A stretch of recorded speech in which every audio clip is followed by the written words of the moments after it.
Have you ever wished your favorite book had a built-in place to stash some pens, maybe a highlighter, or any little essentials while you read? Well, today, that's what we're going to create. Hi, I'm Christina. I love to digitally pattern draft and create pieces of wearable art that I can wear and share. I also love to do some fun accessories every now and again. So today we're going to be making this fun little book zipper case. And you can grab the pattern down below if you are interested in following along and getting this pattern for yourself. And if you enjoy fun sew-alongs, little projects like this, or if you want to learn more about digital pattern drafting your own sewing patterns, don't forget to hit that like and subscribe button so you don't miss any new videos. All right, let's go ahead and jump right in to these sewing instructions and create a cute zipper bookcase. I'm going to begin by cutting out my pattern. I'll be using my projector and projectorpattern.com. This site is incredible. It calibrates your projector in no time using a grid system. You pick the grid size, drag the corners to match your mat or table, and you're ready to go. It's so quick. If you've ever thought about projector sewing, this is the place to start. Now it's time to make this cute zipper book buddy. This project is a great scrap buster because it doesn't take much fabric. I highly recommend digging through your scraps. You can make this entire case from leftover pieces. Once I have my fabric laid out, I'm going to cut out my pattern. I still want to conserve as much fabric as possible, so I'm lining up the edge of my pattern with the edge of the fabric. After I have my fashion fabric cut out, I'm going to lay out my lining fabric. I'm using a lightweight cotton for the lining, and I'm going to cut out the exact same pattern pieces.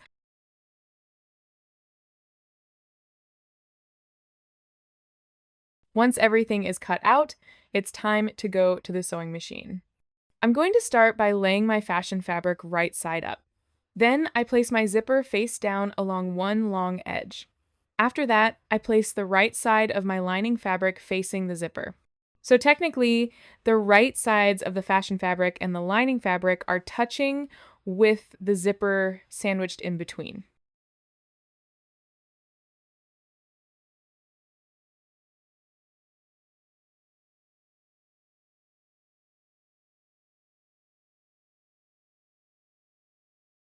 Once the first side is sewn, I'm going to repeat the exact same steps on the opposite side. I lay the right side of the fashion fabric onto the other side of the zipper. Then I place the right side of the lining fabric behind it. Again, everything is layered, so the right sides of both fabrics face toward the zipper. Then I sew along the zipper tape, backstitching at the beginning and end.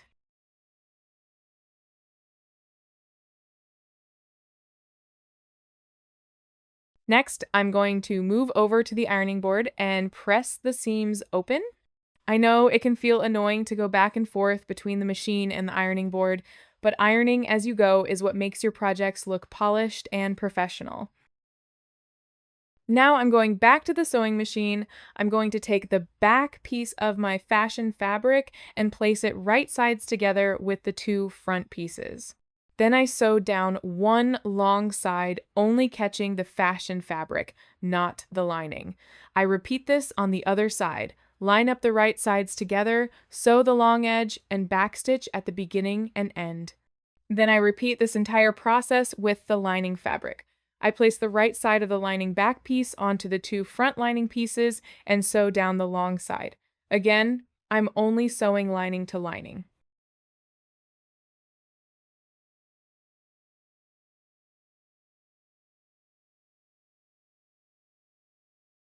Now I'm ready to add the elastic. If you haven't measured your elastic yet, I highly recommend doing that now. Take the book you plan to use and wrap the elastic around it with the pattern on top. This will help you pick the perfect length.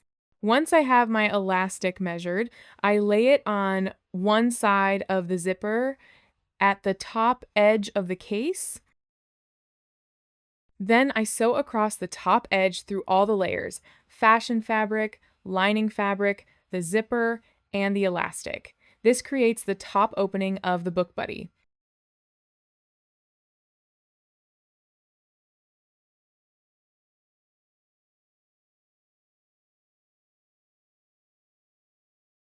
Next, I'm going to reinforce my corners.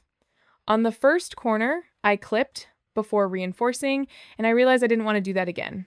So on this second corner, I'm reinforcing the stitching before clipping. After reinforcing both top corners, then I clip the excess fabric so the corners will turn nicely. Now I turn the bag right side out, but note that the bottom of the bag is still open at this point. I use a point turner to crisp up the corners and get everything looking clean.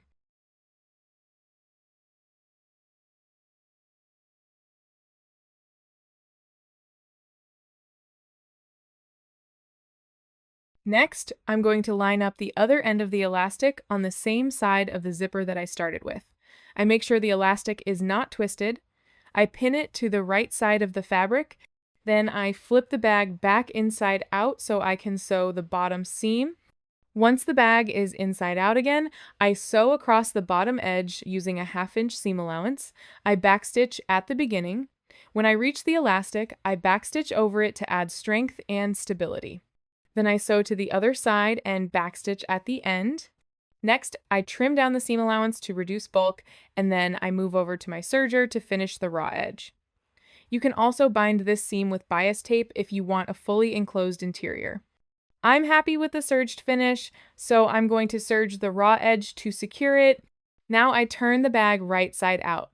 If I need to use a point turner to sharpen the corners, I will. Then I head to the ironing board and give the bag one final good press. And that's it. Now I can slip it onto a book and check it out. Ooh, I love how it turned out. Thanks so much for sewing along with me today. Don't forget, you can get this Book Buddy zipper case pattern using the link down below. If you enjoyed this project, please make sure to like and subscribe, and be sure to check out some of my other fun sew along videos. There's lots more inspiration waiting for you. I look forward to seeing you in some of my other videos. Take care.